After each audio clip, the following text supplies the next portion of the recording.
Welcome to another episode of Frank Stallone. Who is this guy? I am Ryan, and with me today, of course, is my good friend, my best friend who I'd never even met yet. Dom, how you doing? Good. How's everything, Ryan? I'm doing really well. I like to say I'm excited to do another Frank episode, but I kid a little bit. Frank he's an interesting character. We love him. Before we get started, we have to get this off our chest. Our listeners are going to have their hearts broken. Dom sent me a text. I'm going to read it right now. No, I'm joking. No, Dom sent me a text. I'm going to put him on the spot right now. Dom I'm going to put you on blast. No, he's retiring from the Frank Stallone podcast. I know the crowd's booing. They're mad at you, Dom. I was doing the Rambo podcast on my own, and I was having rotating guest hosts come on. I would reach out to different people. Hey, I'm doing the next episode. And it got a little bit exhausting. It was a good idea, but it got a little bit like every episode I'd have a different co-host. So it got to the point where like finding somebody new and then correlating their schedules, it got a little bit difficult. And then when I did the one episode with Dom, I knew him from his podcast, and I think he guested on a couple of other one of my shows, but I really like Dom, of course, like his style, like his humor. We're very similar backgrounds. I love Dom. So I'm like, Dom, do you just want to be my permanent co-host on the Ramble podcast? Like, I got mad at myself because I remember thinking, crap, I should have grabbed him at the beginning. Nothing against the other co-hosts. I'm just saying I really like absolutely. And yeah. We started Ramble 4 and 5. We did that together. And during that journey, of course, we rolled into like naturally a Frank Stallone type podcast coverage. When Dom agreed to do the Ramble podcast, to be fair to what you're about to say, Dom, the idea was that the Ramble films have an ending in that podcast, and it did end officially. The Ramble coverage has ended. We couldn't even go through the cartoons because it gets too. It's just the same bad animation, bad voice acting, bad story plots, and it's just a different storyline. So we kind of are getting that coverage with Frank, but I'm good to keep going with Frank as time goes on. But Dom. By the time to retire, this is the last one. This is definitely the last one. So there's nothing left in the basement. Yeah, the bees is out. So this is part 1 of 2 of your dismissal, or is your my dismissal, my blacklisting. Honestly, listen. I was just saying off the air too. I always enjoy doing a podcast with you, Ryan. It's been great. I know you said that you wish you would have got me earlier, but I think I came in at a good time because as the movies got more ridiculous. I think I was able to bring out that ridiculousness with you. Yeah. Frank was always in my peripheral vision. I saw him. I would send things to my brother. We would kind of make fun of him. Then I started doing it with you, and then it became the Frank thing. I've gotten to the point now, honestly, where I'm starting to get so like almost, I don't want to say I hate Frank, but we've done it so much that I don't even want to see his. I scroll past his page now on Instagram. I don't even because it's like I think I've reached the fill of Frank Stallone. Sure. And I'm somebody, we've talked about this in the past too, even when we were doing the cartoon, like I don't want to be on a podcast with you and not be giving my 110%. Like I don't want to be like, oh, my interest is fading. I don't want to do that to you. I don't want to put myself out like that. So like, that's just how I feel, like where I feel like Frank for me is kind of fading. He's very repetitive, obviously, in a lot of his podcasts. Sure. So I'm losing interest in Frank. And I figure I go out before I really just despise even looking at the man and talking about him. Yeah, no, that's fair, and I appreciate your honesty, and that's totally fair. And we're also talked about the Instagram itself. It has died down. His right now, I don't know. Speculation. If it's us. We might be responsible for that. There has to be some sort of correlation. He's watched our show. Mm-hmm. And we have literally destroyed everything that he puts up. And we've destroyed everything he stands for, basically. Well, he stands for America, and we can't destroy that. So at the very least, he stands for America, which we love.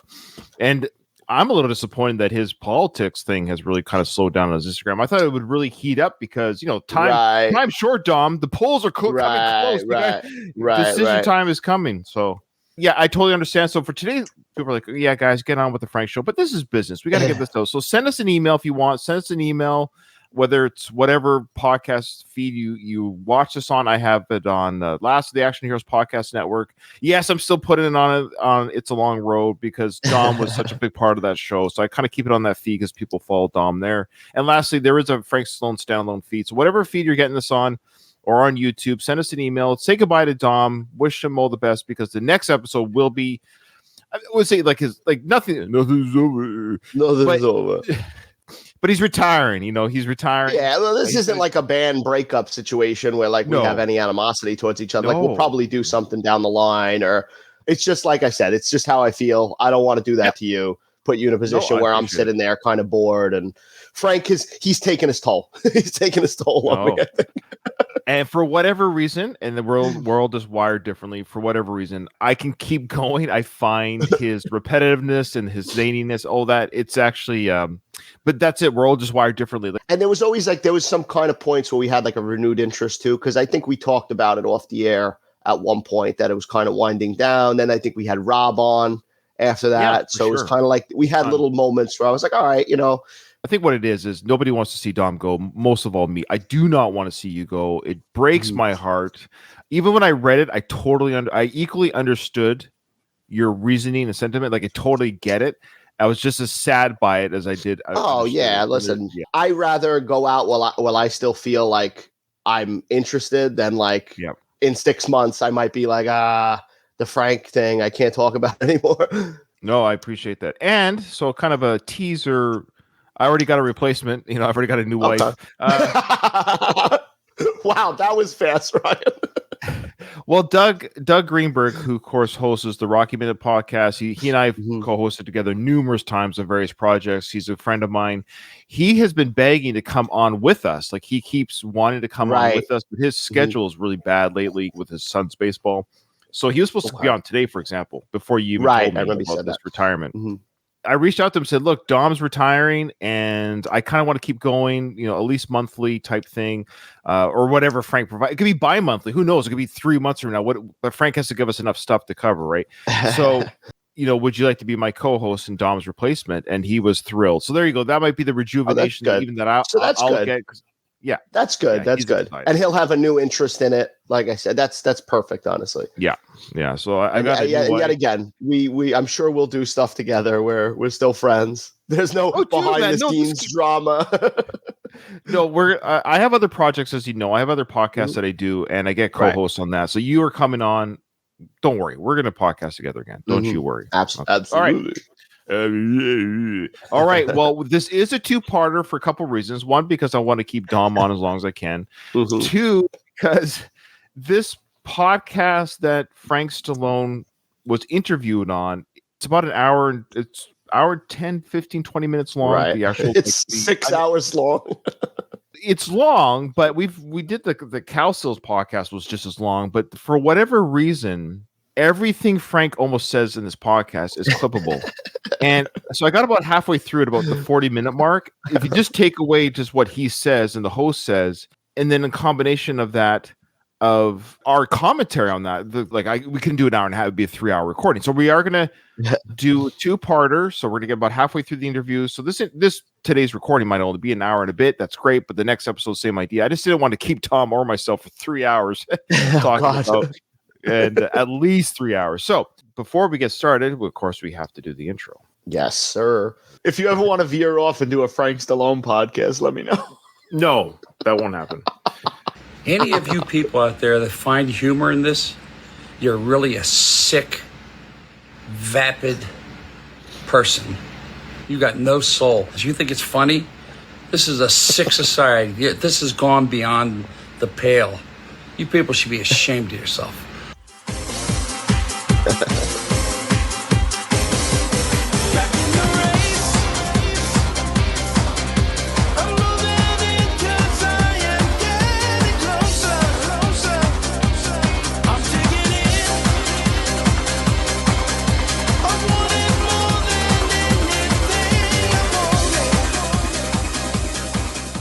You're going to miss that intro. You're going to miss that. I'm going to miss it. I'm going to have to listen to Far From Over every day when I wake up. So Frank was interviewed on a podcast recently called Pop Crime TV. Now, what this podcast is about, or this YouTube podcast is about, says here, welcome to Pop Crime TV, your go-to source for all things true crime and pop culture. Right away, they're trying to... True crime is a big thing, and pop culture, of course, is popular culture. So it's almost like It's such a broad statement, though. Pop culture. It's so broad. It's like, welcome to our restaurant where we serve Americana and Chinese food and like every type of food you could enjoy around the world. The food is here. Once you cover true crime and pulp culture, what's left? Maybe religion, right? Like when you think of true crime and pop culture, I mean, the first person I think of is Frank Stallone, right? Well, yeah, I know it's ridiculous. It goes on here. We share celebrity crime stories, true crime related interviews, and shorts, and the occasional. This is where Frank comes in, and the occasional celebrity interview to keep you in the know. Her interview with Frank Stallone is going to keep us in the know. Oh, good boy. With over 2,000 subscribers, we've been featured on Fox News, News Nation, and Crime Stories with Nancy Grace, and provide fresh videos daily and weekly live streams. All right. The host's name is Lauren Conlin. Everyone has their own style of interviews. I understand you have to be bubbly. But the way she presents this interview, with the way she talks to Frank, she acts like they're old buddies. They've been friends forever. I can't remember if I kept the clip, but you remember when she says, "Oh, Frank, I'm mad at you. You didn't call me when you were in New York." According to this interview, she interviewed Frank Stallone once before for his documentary. Okay. For Stallone, yeah, Frank, that is. Yeah. But the way she's acting so casual with Frank that they're best buds. I'm mad at you, Frank. You didn't call and hang out with me in New York when you came to visit her. She has very white teeth. She smiles. Sound like you're describing a monster. She has very white teeth. No, they're just very white. Good for her. I mean, she's on TV. You got to have very white teeth. I mean, my teeth are pretty good. She's very bubbly and energetic, very smiley. However, she did this interview as a live stream. Now, I will say this, Dom, if you're going to interview a celebrity, and this is just me, I'm a low key, I've interviewed a few celebrities in my small podcast channels, like a few people of note in the world of whatever. I've never gone live. It's always done not live, because I'd like to let the person know of note, like, hey, this isn't live. If you say something you don't like, there's a question I ask that's too much, because I sometimes like to ask a little bit of tough questions sometimes. Let me know, and then there's no embarrassment. It'll be cut out. So all that being said, that's fine. But she's brave. Lauren's a professional. She wants to go live with Frank. But the problem when you go live is the person you're interviewing might not be ready. So she actually went on her lunch hour. Says, "Welcome to the Lunch Hour Live podcast or interview. I've got Frank Stallone." Don, what did you catch at the very beginning of this? A lot of awkwardness, I would say. Yeah, the tech talk. So Frank was not ready to go. So she pops on, because she basically, whatever time, let's say it was 12 o'clock. So she tells Frank Stallone, "Hey, we're going to go live at 12 o'clock. So she's already hit live on her StreamYard, and Frank's not there. So that's mistake number one. Don't go live. Your guest is not even in the waiting room. Your guest He's nowhere to be found. So she goes live and she's like, "Oh, Frank's not here yet. We're waiting for Frank." She gets a message from Frank like, "I don't know how to join. I don't know what I'm doing."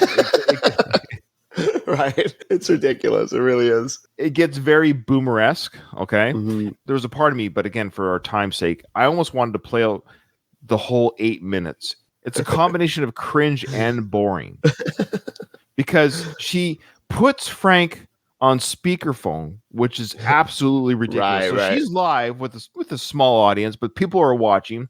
And she actually says, "I'm going to call Frank right now to walk him through this boomer through on how to join the StreamYard." And the best is like this. I wonder if Frank knows that this all got recorded as he's doing it too.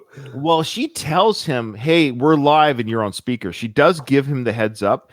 Frank doesn't acknowledge it right away. I don't think he heard or caught on. And then she repeats it later, like, "Just so you know, I have you on." Like, can you imagine if Frank was like, what he could have said on the speakerphone live?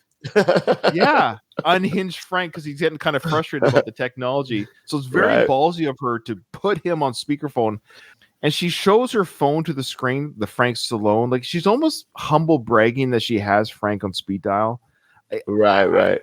So I did keep a couple of those clips, but the reason why I'm saying all that, I'm almost spending 8 minutes talking about it, but it was 8 minutes of her smiling and people in the chat like, "Oh, Frank's adorable. Look at him. Look at that guy."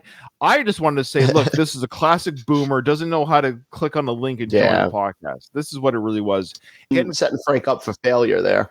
Exactly. It makes the guests look bad. I would have been like, hey, we'll come back in 10 minutes. We'll go live again. Do not go live. Right. And don't go live when your guest is in there. That's pretty ballsy. Like, hey, my guest isn't here, but here we go. All right. So I've got a little bit of that. And then I got the part where Frank does make it on and she cheers like, yay, we got through this. And then you'll catch it. Frank actually mentions it was because of you and your crew.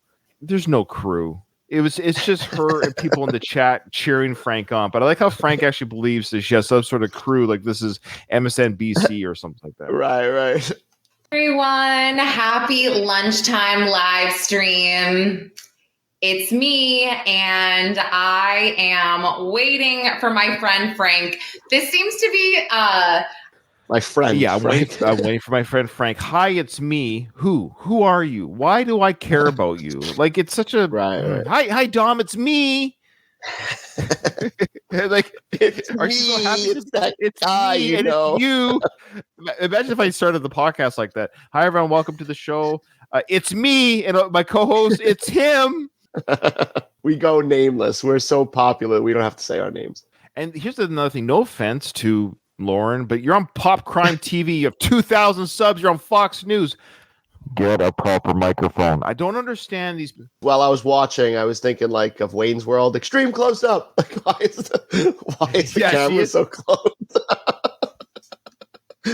It's me. This is just tips. I mean, look, I only have like 10 subs on this channel. I get it, but my recommendation is get a better microphone. It's because it sounds like you're in a room. It just sounds like right. Hey everyone. Well, it's actually kind of hard to listen to. It's got that tingy twangy. Yes. Yeah.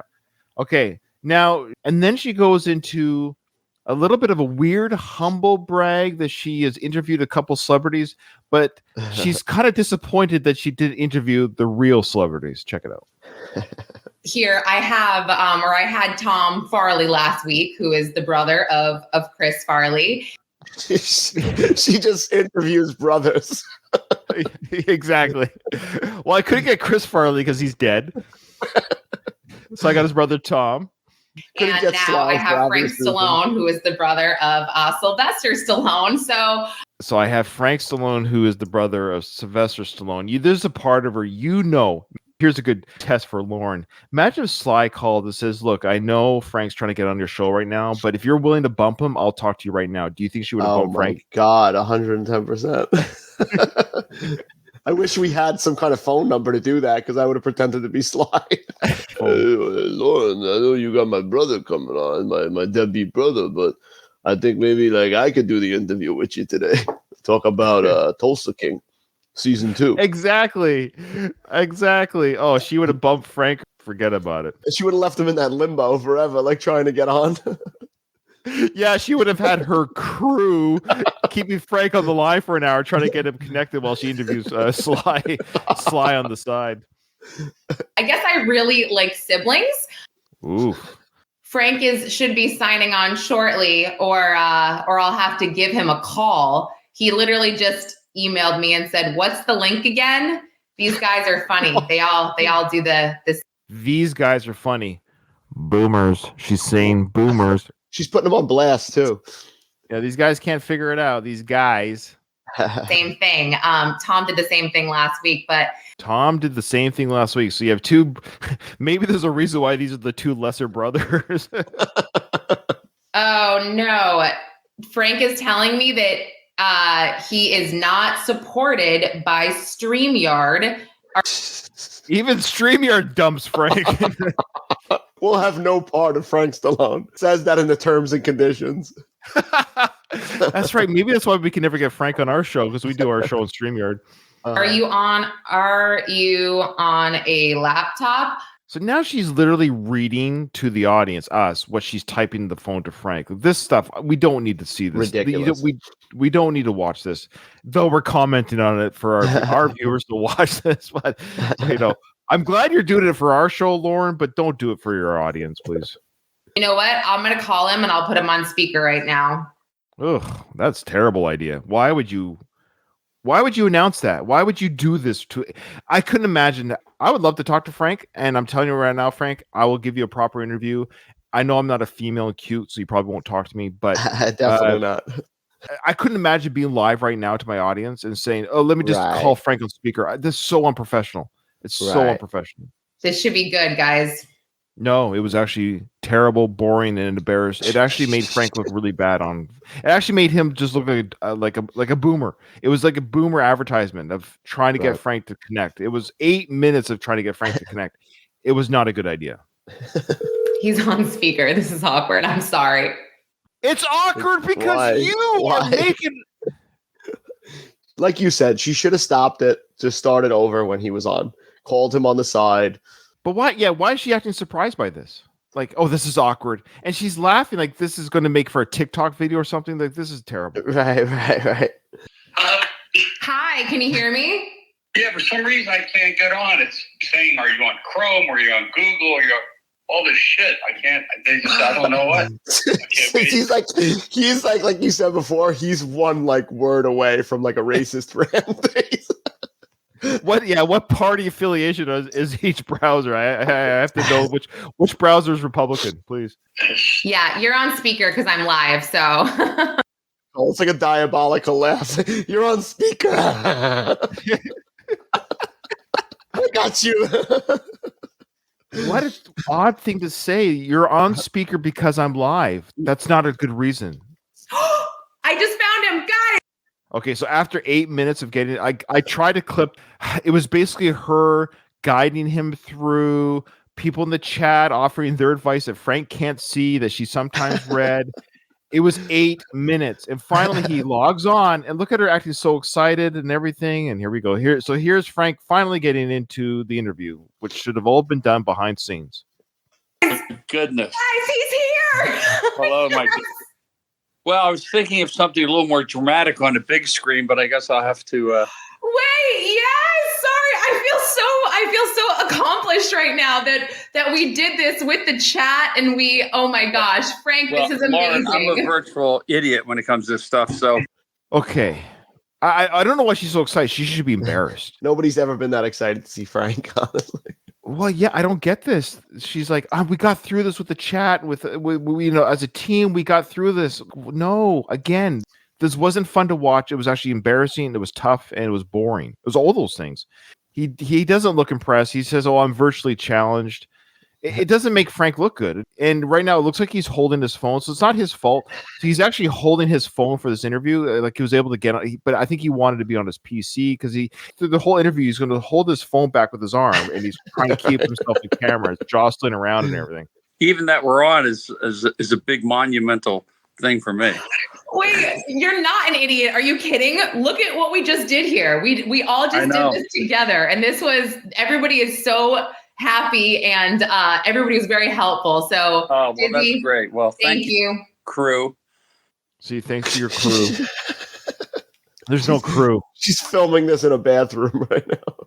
Yeah, she's filming her thing in the bathroom, and then Frank's holding his phone. This is a disaster. There is no crew, and you guys didn't accomplish anything. Can you imagine, Dom, if you and I, before every podcast, filmed our technical struggles that we had together for our audience, and then we finally connected? That was some sort of celebratory moment, and then we started the show. Wouldn't people love to have that kind of beginning? Love that. That's good TV right there. Who doesn't want to see the behind-the-scenes how sausage is made thing? Oh, it's fantastic. Fantastic. Well, here we go. Finally, the interview starts. Okay. So it's been a long time. I know. I miss you so much. And I'm a little mad at you because you never told me when you were coming to New York, and I thought we were going to hang out. I never did. You never. Yes, you did. You definitely did. You came for the premiere of your reality show, The Family Stallone. So this is really kind of awkward and weird. Number one, there's some real confusion here. She's saying you were at the premiere of The Family Stallone. Frank either is lying or forgets, or he's just feeling bad that he never called her. I don't know which one of the. I think it's a combination of both that he can't remember. Probably. I think he can't remember, and she's oddly like hits on Frank throughout this whole interview. It's a weird, kind of like a weird celebrity thing. I don't know what it is that she's doing. She's a married woman, I think. She has kids. Frank mentions that she has kids. Actually, I mean, we'll get her age later. Did you catch her age? I didn't know. Do you have any guesses? Let me see. face based on the face alone. I want to say she's in her 50s. Ooh, oh, jeez. Oh boy. I'll just leave it at that. 40s? Well, sure. I didn't come to New York. I was in New York. I was in New York when they were filming it, but I never went. Matter of fact, I've never seen one episode of it, so I couldn't have gone to the premiere. Oh, really? Why did I've never even seen it. So Frank, he seemed a little miffed there, doesn't he? Why is he acting? Yeah. Why is he acting like it's such a? I've never even seen it. I've never watched the show, which is, I think, a lie. He's talked about it on other things, hasn't he? You could argue he knows the show because he was in From it, but he's acting like filming, he's never right. seen an episode. So he's saying, I wasn't at the New York premiere. I was in New York filming my scenes, but I wasn't at the premiere. And so she's like, well, you were in New York. She seems to think he was in the New York premiere. And I wish I did a little bit of research to see if that's, like to see if he really was or wasn't there. However, he's saying he wasn't at the premiere. He's never seen an episode. He almost seems kind of like, I'm not going to watch that. Has he turned on the show? Have they like canceled the show or something? I don't know why he's acting that way. He seems a little miffed. Maybe just the whole beginning. Taryn, yes, look at all the records behind him. Frank was nominated for a freaking Grammy, okay? And then Frank hears that and he alters his camera around to show the. You know what we should call that wall behind him? The wall of sound. Definitely the wall of sound. So, yes, all of his many records. This is, of course, Frank's favorite spot to do his podcast recordings with people, his interviews with people, is to show his many records. As Lauren points out, he's been nominated for a Grammy. Yeah. He's been nominated for a Grammy, yes. No, he didn't win one. And Lauren obviously has done her homework because check it out. She will now give her viewers his credentials in music. Here we go. He is literally amazing. Got a lot of stuff here. I want to tell everybody a song that I actually still I go running to this song, Frank, and I think I told you is the song "Far From Over." Wow, the one song. What a deep cut. the one song everybody knows. I look at Frank's face here. He's like, "Oh God, that one song again." But she went running to Pushing from Rocky 3. That would have been better. Like if she did something a little bit deeper. It'd be like telling Sly, "Oh, Sly, my favorite film you've ever done is Rocky." Okay, yeah, thank you. Right. Thank you. I appreciate that. Celebrities are just humans like us, and when you tell them something that's a little bit more obscure, they like that kind of stuff. Oh, you like that weird movie You I love, did? Or you love Stop or My Mom Will Shoot? Sure, I love the diaper scene, Sly. It's my favorite. It's the favorite thing you've ever filmed. So she mentions the one hit that he's had, which is so good, you guys. If you haven't heard Frank's, and I think that was. You haven't heard Frank's what? Finish your sentence. Frank's one hit. His one hit. If you haven't heard it, then put it this way: if you haven't heard his one hit, you don't know who he is. You don't know his other songs. My wife, who's going to be 41 next month, she does not know any songs by Frank Stallone. She has not heard Far From Over. I guarantee it. That sounds perfectly normal. Yes, it is perfectly normal. Why would she? She's never seen the film and she doesn't listen to that era of music. So she doesn't know who Frank Stallone is. She only knows who Frank Stallone is because she watched The Family Stallone with me. Like she watched it with me. That's how she knows who Frank Stallone is. And she knows I do this podcast. She doesn't understand why I do this podcast. She's a little confused. Was that from the movie Staying Alive? Staying Alive. Yeah. What did she say? What did she say? I was trying to catch it. Yeah, let me go back just a bit here. Was that from the movie Staying Alive? Staying Alive. The Jungle? What? Says the Jump or the Jungle? And I think that was that from the movie Staying Alive? Staying Alive. Okay, so this is terrible. Do not. Okay, Lauren, you're on Pop Crime TV. I'm a small potato. I have no viewers. Do your homework. Do not interview a celebrity. If you're going to talk about their biggest hit and you don't even know what album that song is, don't bring it up. Do not bring up stuff you don't know. Right. You could say, "Hey, tell me what inspired you to write that song." It's like do something. Let the person talk about it. But she's volunteering information that she doesn't have. Oh, what that was from the junk. What was she going to say? It sounds like the Jump or the Jungle, or is that from the Jungle Junk music movie? Which one is that from? Frank's, of course, say "Staying Alive." Oh, you mean the one that your brother directed? Yes. Okay. Well, I submitted that to President Trump for his new campaign because everyone's always saying far from over. This is very telling. He steps away right from, like, he doesn't want to talk about Sly, doesn't want to talk about the film. He's like, yeah. Let's talk about current events. But I love how I guess he's kind of bringing up, Frank, I love you, but he's bringing up another failure, like in the sense of, I've tried to get this on his campaign trail. I would never mention things that you didn't succeed in. Right. Yeah, like if he's using it, then say, yeah, President Trump is using my song. But President Trump, he's basically saying that they denied it. He submitted it, and they were like, no, we're not going to go with this one. You could have said, Dom, you play guitar or something, right? You play guitar. Yeah. So that's what I mean. Didn't you submit a song to Donald Trump's campaign? Just like Frank. How did it go? It didn't make the campaign. Well, neither did Frank. Like, why bring up something that right? It didn't happen. So okay, sure, you submitted a song. Laura said this is a perfect song. Yeah, perfect song, but didn't happen. He gets in, we are over. So we should be far from over at this point. Oh, okay. Oh, clever. If she gets in, we're going to be over. Dom, I wish you guys all the best. I kind of have a feeling, I think I know who might win. Whoever wins, we lose. That's basically what choice do we have at this point. I love that. The aliens. I always said the alien tagline would have been perfect for this nomination. Whoever wins, we lose. All right. It was Alien versus Predator, right? That's what it is. It almost feels like that. Yeah. All right. Good luck to both of you. I should let everybody know Frank is very political. I'm not that political. I swear I'm not political. This is so funny because it's so false. He's like, I'm not that political. He's very political. He definitely is. She did mention something correct there. He is political. She's kind of cringing back because Frank's denying it, but no, he is political. Look at his Instagram. That's ridiculous. Like, he is absolutely political. He's pro-gun. He's pro this, all these things, and he's anti that. We have studied his Instagram for the last year and a half, so we know how political he is. We definitely know it. But I've always been like conservative, so I'm always. That's political. I'm not political, but I'm Republican. Yeah. That's right. I think I'm more common sense. I'm not a political animal like Charlie Kirk. I'm not even close.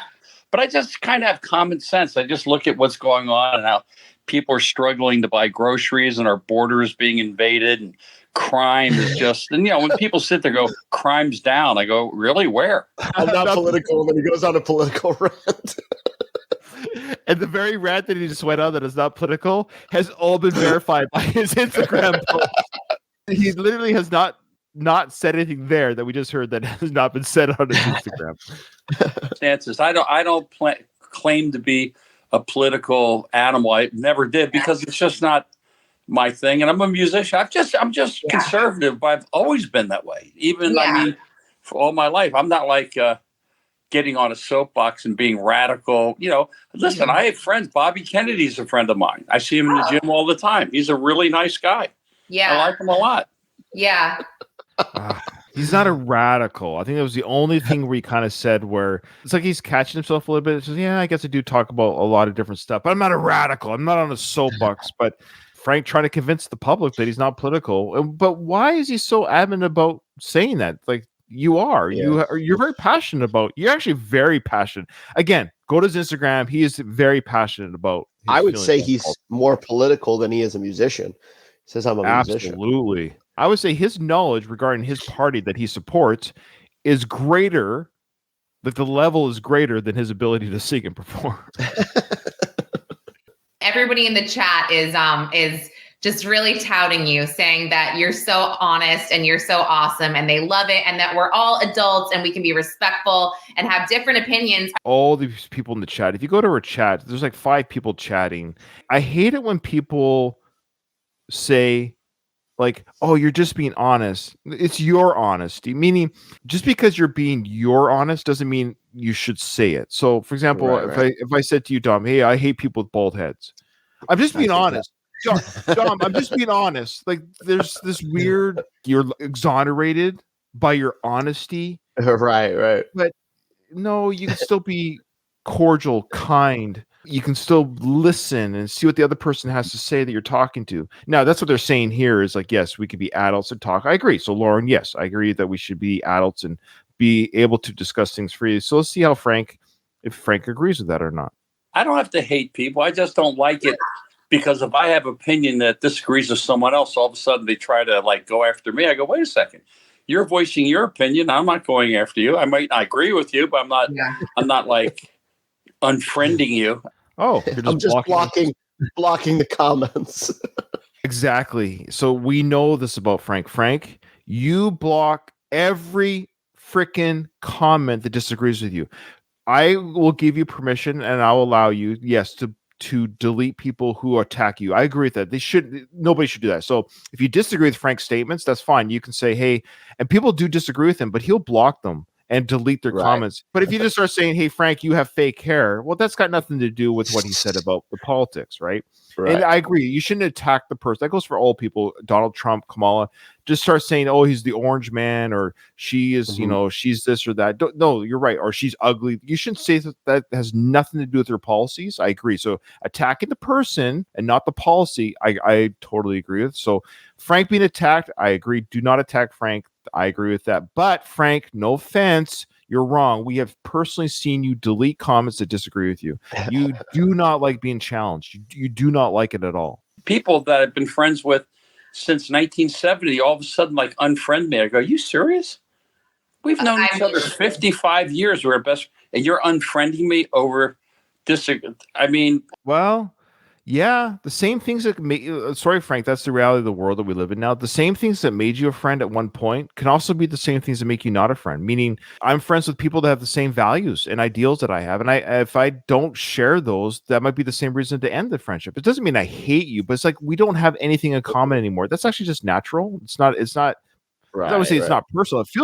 It's happened to me. Like I was in a religion for a long time, for example. I was in a very orthodox religion for many years, Dom, and I left in my mid-30s. Guess what happened when I left that church? I lost all my friends in that faith because that common ground is gone. Right. It doesn't mean we hate each other. It's just the commonality that we shared is no longer there. So when you're in high school and, you're friends with everybody because you guys are all in high school, and then you get a little older and you have different lives and you separate. It's just natural progression. Yesterday, a few days ago, driving through Beverly Hills, there was hundreds and hundreds of Trump flags, excuse me, and American flags. Sorry, I don't know why I love that. He's always sneezing. Is Frank okay? He's always sick. And the best is like he's holding the camera, so like after he sneezes, it does like a backflip the camera. Excuse me. And American flags. I love it. And there's no way he can mute because he's holding the phone. You can't hit that little mute button while you're holding the phone. So he's got a hanky in one hand and the phone in the other. It's really heartbreaking. The sad thing is that I'm seeing in New York, they're taking people out of veterans' homes and stuff and putting illegals in there. And these are people that served their country or elderlies that have probably paid taxes for, most of their life. It's just unfair. I mean, you're here illegally. I mean, listen, my father came from Italy, but they came legally. I mean, he couldn't swim from Italy. Okay, so what about the people from Cuba? They're able to do it. Okay. So, but regarding this, I did do some research on this. This was actually turned out to be a hoax, and it was verified a hoax that they were actually unhousing veterans for immigrants. That was a hoax. This is why you have to be careful. You have to check your sources. There's a lot of things on the internet. We all know. You got to Google, you got to get second sources and whatever. And I hate to say the boomers fall for this kind of stuff, but they don't verify their sources. So I did a quick research, and I actually just Googled this story. This specific story about unhousing veterans and putting immigrants in where the veterans were being housed is a complete falsity. Now, there are these immigrant issues, and that is all true. Even like Google and ChatGPT verified, yes, New York, Chicago, they have lowered funding for police. This has caused a problem for recruitment and retention. These are real things, so yes. But that storyline about the veteran, because what it's doing is it's creating the narrative. These guys fought for our country. They're being unhoused, and now immigrants are just taking over. That's just to create this more fuel to the fire of immigrants. it doesn't matter where you stand on this issue. The reality is the unhousing of veterans didn't happen. Is all I'm saying. And I get like really bent out of shape and they go, well, voter ID is discriminatory. I said, if you go to a bank, if you go to the airport, if you go to any place, you have to show your driver's license, your ID. I would just make it myself optional. Yeah. You don't have to have it, but if you don't have it, you can't vote. I think that's fair. You make up your own decision. I don't want to force anything down anyone's throat, but enough of that stuff. Again, he's not political, but the whole point of that is that what he's doing is, and this is my guess, I could be wrong, by making it more difficult for immigrants who want to vote, he's trying to make it harder for people that aren't white, essentially, to vote. Because Right. I don't know why this is, but there seems to be a narrative. I'm only Canadian, so I don't know, but there seems to be a narrative from the Republican side of things that immigrants vote Democrat. And I don't know why that is. Maybe I'm unsure of how that is or why that narrative exists. So the idea is a lot of Republicans want the voter ID because it's harder for immigrants to get the voter ID because they're not from the country. Thus, people that are in the country seem to vote Republican. That's the narrative that Frank is saying, that he's like, oh, no. If you don't, you don't have to vote, but if you want to vote, you have to vote voter ID. So my feeling is, I'm not political at all myself, but if you are legally in the country, like if you truly are legally in the country, then you should be able to vote, period. And I don't think people that aren't legally there should vote. That's how I feel about my country too. Like, I only want Canadians voting. I don't want Australian people voting for Canada. I'm gonna come there and vote. Yeah, it's like if you're from, like, it's not about white or brown, right? I'm just saying if you right from Australia or Sweden and you like take a trip over to Canada, go to the voting polls, and then go back to Sweden. They wait a minute. Yeah, you don't live yeah, here. I agree. I agree too. So if you live here, you should vote. That's the thing. If you live here, you should vote. If you're visiting, you shouldn't vote if you're just visiting. It's like visiting somebody's house, painting their house the color you want, then leaving. Like, so I see you later. See you later. So I get the sentiment. And that should be the sentiment for both parties is, yes, if you're here and you're invested in our country, then everyone should be able to vote. Yes. Which hurts tourism. Listen, I lived in New York in 1970. It was fantastic. You could walk around at night. The police did their job. Everyone felt fairly safe. I mean, New York at one time had probably the greatest police department in the world. But these poor guys, been beaten. I mean, I wasn't alive in the 70s, but from everything you see, I mean, like, New York was a nightmare in the 70s too. I mean, Times Square, which is like this tourist attraction now with all the lights, was openly just hookers and porno theaters and all. I mean, so that right there alone. New York was not a tourist town. Classic nostalgia that people do, that it's not true. You're right, Dom. Famously, New York was cleaned up for tourism. Right. It was not safer in the 70s. No, that was down so bad that they don't even want it, like in LA. This is where he is talking about some truth right now, where there is issues with police recruiting. This is a real issue. Yes. They're offering to pay people's mortgages and no one wants to join the police force. Why would you want to join something where people can spit at you, throw water balloons at you, and you just have to stand there and take it? Look what these poor cops are going through in Chicago. These people. Sounds like my birthday parties as a kid, quite frankly. They're water balloons. Water balloons being spit on by my buddies. It sounds like a birthday That party. was the worst thing he could think of, was throw water balloons. Yeah, I know. Like, I know. Imagine if you joined the police force and they're like, hey, just so you know, you might get a couple of people hawking loogies at you, but there might come a time where a water balloon will be thrown at you. So just be careful. You're not going to be shot at. It's going to be a water balloon. If you don't have law and order, then it becomes like the wild frontier. Then, you got to look out for your kids. I mean, when I was a kid, we were never in the house. We were always out playing. We never worried about a drive-by shooting or anything like that. Okay, well, yeah, right. I know. I never worried about a drive-by shooting either. But kids are just going to go where there's fun. Kids have more fun playing their video games and iPads. They're riding a bike out in the 100-degree heat. Like right. We're all just creatures of kids and adults. I hate it when adults punish children. Everyone's looking to become. Every animal in the animal kingdom is looking to be comfortable. Think about it. That's a natural thing to do, to be comfortable. And so kids probably usually just don't do things that are uncomfortable. If it's more comfortable to chill in your house in air conditioning, that's what they're going to do. A lot of kids, when they were growing up in the 70s, 50s, they didn't have any air conditioning, so they went outside. It's so hot. Right. But yes, you and I, we were kids of the 80s, of course, and 70s, 80s, 90s. So yeah, we played outside, but we also played video games. I'm sure you played video games. You watched wrestling. Yeah, absolutely. When I go for my walks with my family, ironically with my kids, we go for walks every day. My daughter does horseback riding, and then all the parks here are full of kids, soccer. It's like it's fine. Kids are still playing. I don't like this narrative that no one's playing. There's still sports teams are full of children playing sports, and it's not like gyms are empty, like school gyms, school activities are empty of kids playing football, and like the camps are full of kids playing these things, right? It's not like the NBA draft. The NBA draft. Oh, we can't draft anyone from high school because no one's playing sport. You know what I mean? Like it's still happening. Listen, you are the most handsome Stallone to me. Well, you know that I've said that. You guys know I've said that. Come on, he is. Like, you got to admit, like, no, you don't have to admit. And look, at Frank takes it in. Look how he just like, yeah, you bet I am. Yeah, I am. Okay, again, alternate universe. Lauren has Sly on right now instead of Frank. Does she say to Sly that Frank's more handsome than Sly is? I'm gonna go with the no on that one. So what she's doing here is she's trying to show that she's like, I'm familiar with Frank. I'm like cool with him. And I can kind of like dog on Sly a little bit because I know Frank likes that. I know Frank likes to, the dog on Sly. So she's kind of like feeding his ego a little bit here, wouldn't you say?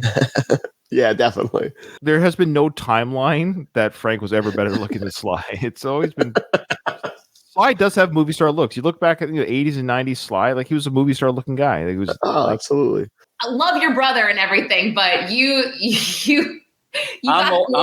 I'm getting old though, Lauren. So I'm trying to hang. Oh my gosh, stop! I just had a back operation, so I'm up walking again. I was walking with a cane. I was like, the Hunchback of Notre Dame. That must have bothered you a lot, but yeah. Let me tell you something. Sciatic nerve pain is probably the worst pain I've ever been through. I mean, I've been shot. I've been thrown from horses. I've been kicked. I've been stuck. He's been stuck. I love that one. It sounds, I don't know why, I just thought of the Frank Sinatra song, That's Life, because it's like, I've been up and down and over and out. That's how I pictured Frank saying that. I've been shot. I've been stuck. Have you ever had your foot stuck in mud or something there, Dom? It's horrible. I guess a horrible experience. I've been stuck. Compares to nerve pain. I mean, it's just constant. Oh, he says nothing compares to nerve pain. Frank, that's all pain. Is it all pain nerve pain? If you don't have nerves, do you not feel pain? Can you feel pain without nerves? Am I wrong about that? Nothing compares to pain. Pain. Nothing compares to hurt pain. The pain that hurts. I like the pain that feels good. Yeah. So I had a fusion on my back. I never felt better in my life. Honest to God. I mean, my girlfriend was here taking care of me. Oh, he's got a girl. Oh, his trainer. Yeah, he mentions a little bit later. We get an idea of how old she is. He doesn't quite say it, but he hints at it later. I'm 74 years old. I'm getting ready to do a concert September 28th in Bel Air, Maryland. They have. So he's about to mention that the concert that he's going to be in, Dom. Bel Air, Maryland. What it is it's an Italian festival. Like a 3-day festival. So again, he mentions I'm doing a concert. It's all about the wording. He's just on a stage with a guitar somewhere, or a little a hut or something like that. He's playing in Maryland at a festival for Italians. Okay, and he then mentions, there's like 25,000 people there. Again, his wording. I googled it. Last year they had 15,000 people go through it daily. 15,000. Oh, right. He's acting like they're seated watching him. 25,000 people. No. It's literally on a stage in front of you have to bring your own lawn chair set up. That's the setup. You bring your own lawn chair. I Googled this stuff. Like, Frank doesn't understand that we research this stuff, Frank. When you make a claim, Dom and I, we go out there and find out if the claim is true or not. So yes, he's playing it. He's on the bill. I saw it. It's online. It's like their second year of doing it, whatever. And he'll be playing in front of maybe 100 people when they stop. As they walk from the corn dog station to the whatever. They might stop to listen to Far From Over on the acoustic guitar. She meant you got shot, like you actually got shot with a gun. Oh, yes. I had 70 stitches in my hand. Yeah.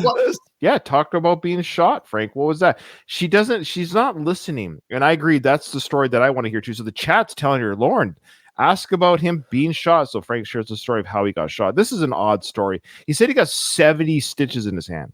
70. Basically, your hand would have to be like blown off. 70 stitches. That's right in that small area. Yeah. Happened. Believe it or not, I used to collect guns, and I was taking a break from. I was doing a seminar in L.A., and I stopped off at a gun store. I was on lunch break, and I figured, I just wanted to look at some World War II antique stuff. And the gun store owner was showing another guy a gun. He goes, "Yeah, look at the action in this." And he pulled the trigger, and I was like 4 feet away, and he hit me right in my hand, blood all over the place. He goes, "Oh, my God, what happened?" I said, "Well, I think you shot me." And I don't even know why you'd have a loaded gun in a display case at a gun store. And so I just wrapped my hand up, and some guy was in the store, and he drove me a few blocks to Cedars-Sinai. And I mean, and it was really weird. It was in the 80s, and I just had, the big success was Staying Alive. And I said, this should be great. Now I have So it's a long kind of story, not really that exciting, but he got shot in a gun store. And now he's going to talk about how he's disappointed what the headline was. Because he just said here, I was a big time star in the 80s because I just had the Staying Alive, the one hit wonder that I am with the Staying Alive song. And now listen to his memory of this event and why it bothers him. After all the years, like you said, growing up Stallone, I was always the famous one because I was in a rock band. So Here we go. Yeah, here we go. With the same narrative. This is the repeating narrative. He just can't in his mind, and we'll say, I'm sorry, Frank will say it 100 times. You were in a band called Valentine in the mid 70s to early 80s. Valentine never hit it big. They had some traction with some songs, with some little concerts, with some little audience members, but they never became big. Nobody knew who Valentine was on a global or national scale until Rocky came out. He sang a couple of songs in Rocky. Stallone becomes the biggest star in the world for like 2 decades at the box office. And people look into his life. Oh, your brother is Frank Stallone, who's sung on some of your movies there, Sly, i.e. Staying Alive, the film directed by Sly. That's the only reason why. In Frank's mind, he thinks he would have gotten his music on Staying Alive had Steven Spielberg directed that film. Right. Like, no. That's 15. He was just kind of like a juvenile delinquent getting in trouble all the time. And I was the guy. I never cut a class at school in my life. Even though I was a lousy student, I was just afraid to cut class.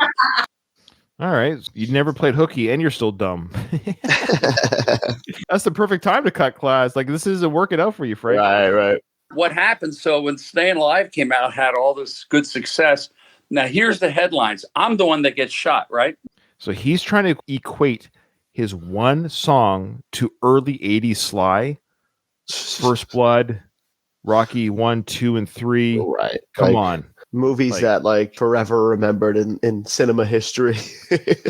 He's talking about his one hit song compared to the global box office of those 4 films. And this is what he's bent out of shape about. I'm in the hospital, and there's a thing in the National Enquirer, a picture of my brother, like Rambo goes, Rambo's brother shot. Not me. I'm the one that got shot, but it's like Rambo's brother Oh my shot. God. And I go, well, there you go.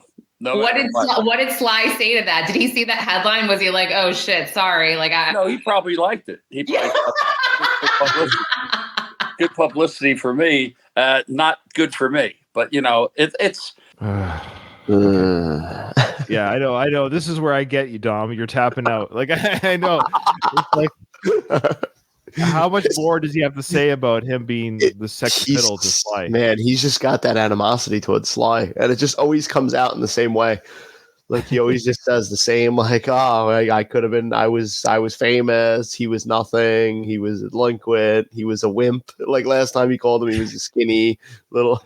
Yeah, this episode, he wasn't dumb. He skipped school, but still graduated. Like, that's right. That's actually smart. Like, Sly needed less class time, but still graduated from high school. It's like doing the family Stallone was kind of strange for me, Uncle Frank. It's just like, it's like, it was weird. I mean, I'm not an ultra private person, but I tried to make the best of it. I was just being myself, That's all you know. Clearly, that's all you know, Frank, is how to be yourself. Yes, and him being himself, and clearly all he knows. This is the success. This is it. That's all any one of us knows at the end of the day, is just to be ourselves. And sometimes being yourself is just where you are. Like I am where I am in my life just by being Ryan. Like I'm not a celebrity. I'm not a multimillionaire. I'm not a movie star. Okay, I'm at peace with that, Tom. I'm actually at peace with my life. All right. Frank, you're not getting any younger. I'd recommend just making peace with your life. I like the way he's like, oh yeah, being Uncle Frank, but like meanwhile you marketed a whole whiskey off that Uncle Frank persona. May we say rest in peace to the Uncle Frank's whiskey. It is Any update or I sent them a message again. I'll say it again. I sent them a message again. They haven't even seen believe this. They're not responding. They don't respond to your messages anymore. I can't even believe it. They don't respond to my Instagram. It's the only way you can get a hold of them is via Instagram. They don't have an email. They don't have any online contact. There's no phone number. I Googled Wild Sky whiskeys. They don't exist on Google. I don't even know if I can get my money back because I took a screenshot of my receipts. That's all I have is my screenshot of the receipts with Uncle Frank's bourbon because their site it's all gone. There's no way to verify the money. Could you dispute it on your card? It was 9 months ago. I'm not sure. Damn. Crazy Leo, and I'm just always been eccentric. My mother always said, oh, Frank, my mother was astrologer. She goes, well, Frank that's just the way he is. He's not mean, but he's eccentric. I said, well, that's okay. Yeah. Are you kidding? I love how honest you are. And there's nothing mean about that. I mean, nothing. Honesty does not give you carte blanche to be. Yeah. Anyways. I mean, I'm not a mean-spirited person. I mean, but it's funny on my Instagram when I post some things that are political. Again, it's not like, oh, well, this, and, it's not that. I get probably 98% positive feedback. Every fan base has their sycophants, but when you do post things that are controversial or polarizing, people do come to your Instagram to say otherwise, and you do again delete these people. Right. You always have the person that says something horrible. Then you look it up and you find out the person has no post, no this, and so it's probably some trolls. Okay, this is very telling. He has actually looked at people's profiles after they've done a negative comment, Dom, to see what their follower and post history is like. Isn't that terrible? He is supposed to be a celebrity. Can you imagine clicking on someone's profile and looking at their history? And he says they have no posts. I think he meant to say no followers. I think he was trying to get at, even if they have no posts. So he's saying somebody that disagrees with me, I go to their Instagram account, they have 0 followers or posts. So their comment and opinion and information they're giving to me that disagrees with me is now invalid. What a weird way to live. And then he blocks them. Then he blocks them. So what I want to say to you, Frank, so people that agree with you, Frank, people that agree with you that have 0 followers or 0 posts, why is their information valid? See, even him and his great wisdom, it's called confirmation bias, Frank. You have confirmation bias. So when comments agree with you, it doesn't matter what their count has for posts or followers. But when the comment is negative or disagrees with you, then their social media history or status, that's what matters. Like, it's so juvenile. You're 74 years old, and this is juvenile behavior. Yeah. And, everyone's very... Again, they're always a troll if they disagree with you. I'm not saying like attacking him or how he looks or about his music. That's trolling. I understand. But disagreeing with you, Frank, is not a troll. They're not disagreeing with you. I've seen some before he deletes them, I see some very sound arguments. Before trolling. He deletes them. Yes. Brave on the internet. They're like the bravest people. They should be war heroes. They're so brave on the internet. And they say...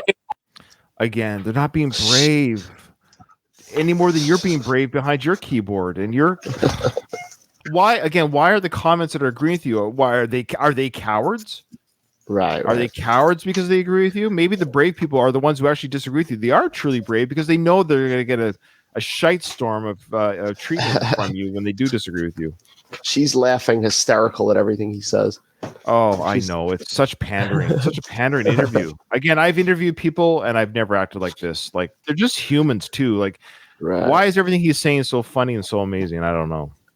And they say, like when President Trump got shot, I said, I don't find any humor in a human being. A father of grandfather of 10, I don't find any humor in that. Someone getting shot. Well, the bandage was a little funny. Why was the bandage on his ear like that? I don't understand the bandage. Do you remember the bandage? I do. So I agree. Getting shot at's not funny, but can we laugh at the bandage? Are we laughing? But there are people out there that are just mean-spirited, and I said, I don't find anything. And there were some comedians that were doing stuff. I said, you know what? I think you're going to have a short career, because I think most people, I think most people at heart are good-willed, and I think seeing anyone shot. Listen, I was in military school. Okay, this is very interesting. He is going to equate his time, and his son Rob brought this up, how he treats his military school like experience, like he was in the military. So he's going to talk about how JFK was shot while he was in military school. It kind of amps up his military school experience, because I was there. I was in the thick of it, during this tumultuous time in America, because I was in military school. I don't know. It's like saying you're going to driving school during a NASCAR crash. Right. I really felt it. Yeah, I was taking driving school and I heard about a really fatal NASCAR crash, and I was there, man. I felt that crash in my driving school class when Kennedy got shot. And so I was in a total military environment, and I got to say, it was probably one of the bleakest 5 days of my life. It was like the sky. It was November. The sky was gray. It was November. The sky was gray. A little slight overcast. So popular, and it was just a horrible thing to see like children at the grave of children at the grave. Yes, his kids were at the funeral. Yeah, I love it's like his children attended the funeral. No, kids at the grave. There's a documentary, and it's called Stallone ... Frank, that is. And it's an amazing documentary about Frank and about his career, his music career.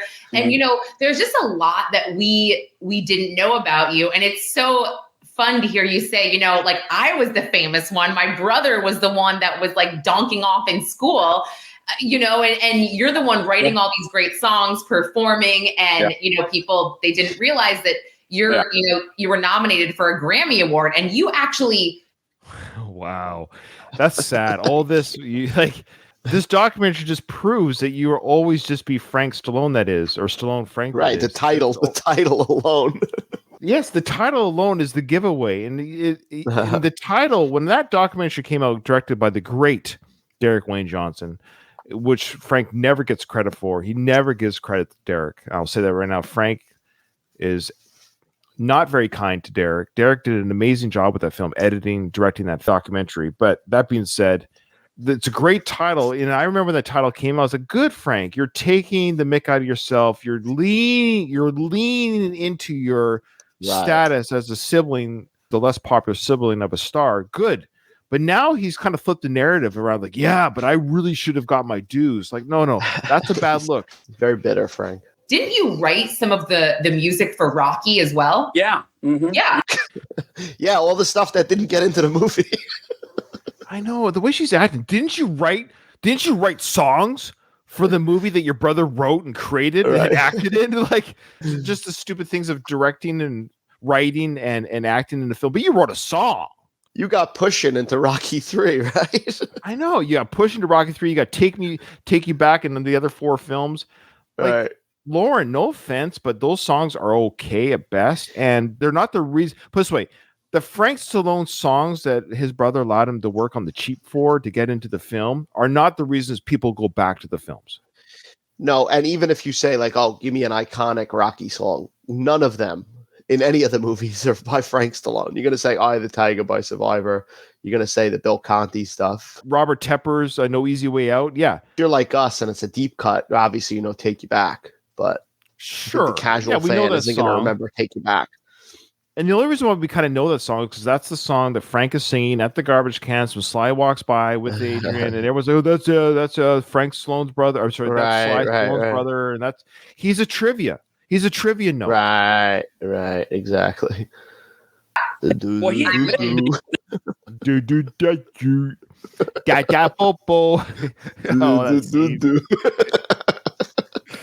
in the film, he goes, Frank was the first talented guy in the family. Before me. See, look at this. I was the first talented person. I showed talent visually and audibly showed talent before Sly wrote Rocky. I should be the star. Just let it go, Frank. At this point, just let it go. My first album with my group Valentine came out on RCA Records almost around the same time Rocky came out. Almost around the same time. I love it. We're not too sure about that. I get so confused with the timeline. I think he was in the band Valentine while Rocky came out. He's just going to repeat himself again. It doesn't matter if you're the Eagles. It doesn't matter. Again, he brings up the Eagles. They had the biggest album. Why does he keep bringing up the Eagles? Like their album is like one of the greatest selling albums of all time, and he brings up the Eagles. It's so weird. It's such a terrible example because he keeps bringing up the Eagles. Yes, we already say this on a previous episode, but we have to say it again in case someone didn't hear that one or remembers. The Eagles had their Hotel California. I think it was the same year. Months. Yeah. I think it was 2 or 3 months after. That's why Frank didn't get to the top, because it was the Eagles. It doesn't make sense. Frank, people can buy a good album and watch a movie at the same time. They don't have to. One doesn't cancel out the other. I listened to a new album that just comes out this weekend. So I'm listening to this new album. It's amazing. I love it. And my wife comes up to me and says, "Honey, do you want to watch a movie at the theaters?" "Honey, I can't. There's no way I can handle. I'm too busy. I'm too invested in this album right now. Come to me in like another year." Exactly. Or vice versa. After we watch the Rocky film, you and your buddy are like, "Hey, you want to go to the LP store and buy an album?" "Are you kidding me, man? We just watched Rocky." Processing this right now. I can't watch TV. I can't read any books. I saw Rocky. Okay, give me some time, man. You have to give it some time.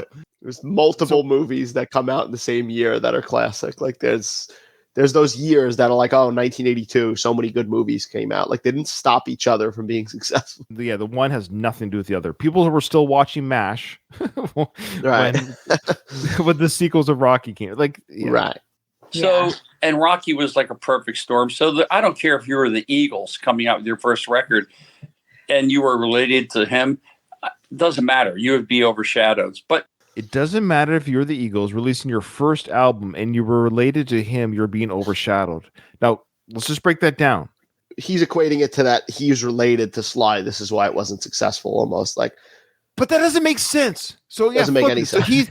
So he's saying that if he wrote Hotel California, he's saying that it wouldn't have been successful. So there's two different things going on here. Either the music speaks for itself, Frank, or you're helped by another person because of their celebrity. So what I'm getting at, so he is blaming.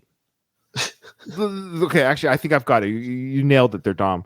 He's saying he's not famous because his brother is. Is that what he's saying? Which is obviously a lie. He only exists because Sly is famous. Frank, you would never have been. Oh, this is so freaking annoying. I can't help it. This is where I get annoyed too. The fact that he doesn't recognize that his only celebrity is because of his brother. He should be grateful for that. The music that he's created does not stand the test of time. It would not have done well on its own. There's just no world that his music would have existed. He already proved it with Valentine. Valentine was out before Rocky came out. He was already playing music. I've been playing since I was 15 years old. So he was in the business for 15 years and nothing clicked. So Frank, the fact that you had any kind of boost or bump was because of your brother. You're both proving and not proving your point at the same time. Let's say he had an album like Hotel California. Like you just said, it would have been more elevated because of, this is Sylvester Stallone's brother. Did you know that? Okay. Rocky's hot. Exactly. The other brother's hot too. Exactly. They would have been, whoa, this album was this is a freaking amazing album. Because no one's going to listen to the Eagles' Hotel California. And they're going to like, oh, wait a minute. Who are these guys related to? Before we get too right. Can we find out who their siblings are? I need to know what their status is before I can enjoy this album. Did Don Henley's brother direct a movie? Come on. What are we doing? Yeah, it's such an odd... Frank, it's just... No offense, but your music's just... It's not that good. Right. Like Far From Over is a fun song. I get it. We like it's a fun song. Of course, it's a fun whatever song. But there are tens of thousands of songs that are just fun songs. It's okay. But look at it in just the scale of like one-hit wonders. How many great one-hit wonders are there? Like great songs by somebody that are better than Far From Over even. And then you never hear anything from those people again. You're like, oh wow, that is an amazing song. Then you look and they made a second album that sucked or something like that. Yeah. It's like it's just the way. There's so much good stuff out there. There's just too much to choose. Too much. Mm-hmm. You know what? I always believed in myself. I always had I believe in God, and I always believed in myself because ever since I was a little kid playing music, we won the Battle of the Bands. So enough of the Battle of the Bands. He's living in the past. Frank is living in the past. He is still talking about the Battle of the Bands that he won in high school. That's like me talking about the football game that I won in high school still. I know. Okay there. Okay, Al Bundy. Yeah, exactly. Poke high. I would have been a superstar if it wasn't for my bum knee. All right.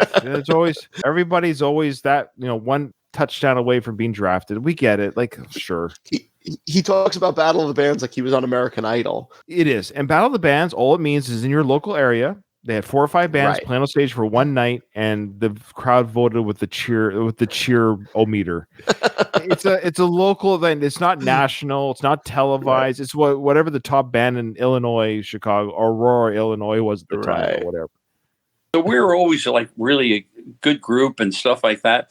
But yeah, I'm sure you guys played songs that sounded like songs and people enjoyed them. But what does that mean? This happens all the time everywhere in the world. Yeah. This is just the plight of musicians. You guys are literally a dime a dozen. We just got crushed. I mean, overnight, I became like a non-person, just became Rocky's brother. And, Ooh. He's it's like evident. I mean, I know we've seen him say this stuff before, but it's like just that he keeps going back to it in interviews. He's got to just make that excuse that like, oh, I would have been more famous. I was Rocky's brother after that. Lean into it, Frank. Yeah. Just say, you know what? I was struggling for 15 years. My brother got this great film that population of America and the world loved. And my brother, being sweet and kind that he is, I was able to get my music showcased on that platform. Right. And it really helped showcase my career.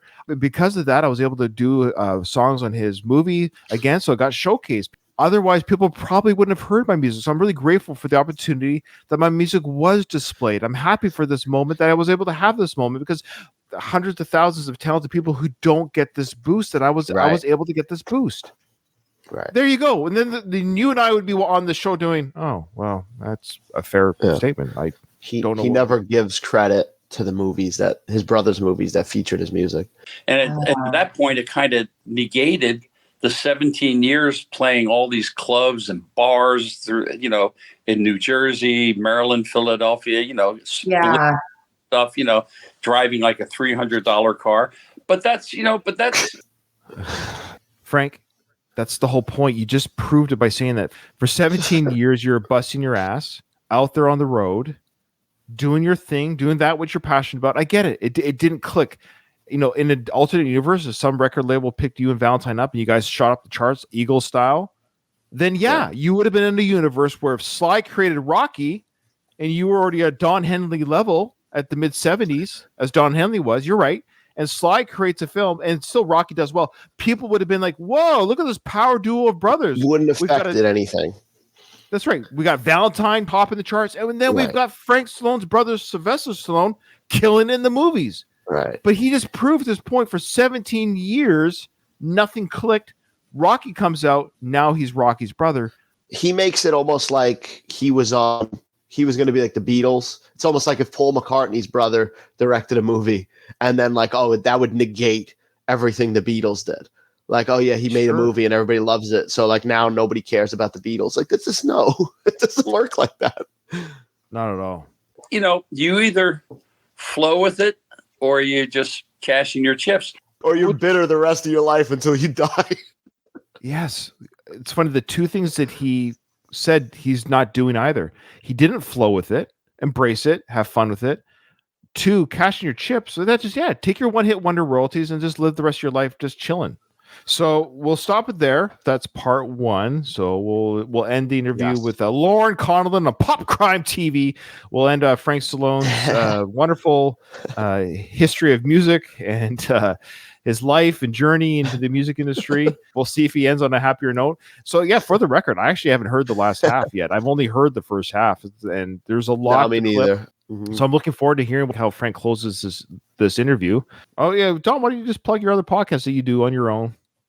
So I do the Movie Thoughts podcast. It's usually just me ranting and raving about movies, newer movies, sometimes older movies, and stuff like that. So yeah. And you're a big Beetlejuice fan. You're a big Beetlejuice fan. Big Beetlejuice fan. How many times did you see the second one in the theater? 3? I ended up seeing it 4. 4 times, man. I went with my sister, went with my wife, and then I went by myself again.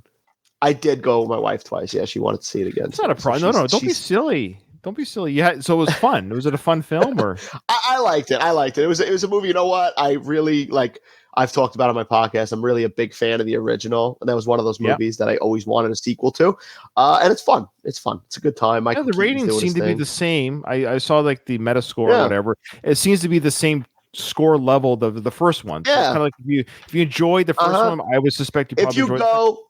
Exactly. If you go and it's one of those movies, you check your mind a little bit at the door, but you have fun with it. If you're a Beetlejuice fan, especially, and you want to see Michael Keaton doing that shtick again, it's for you. But no Alec Baldwin, eh? No Alec Baldwin, no Gina Davis in there. They kind of explain it. They do. It works. I mean, because there's a lot going on in the story other than them, so they kind of just. I'll say they kind of wave it away with a comment. Yeah. It works. Do you think if Alec Baldwin didn't kill somebody with a gun, do you think he'd be in it?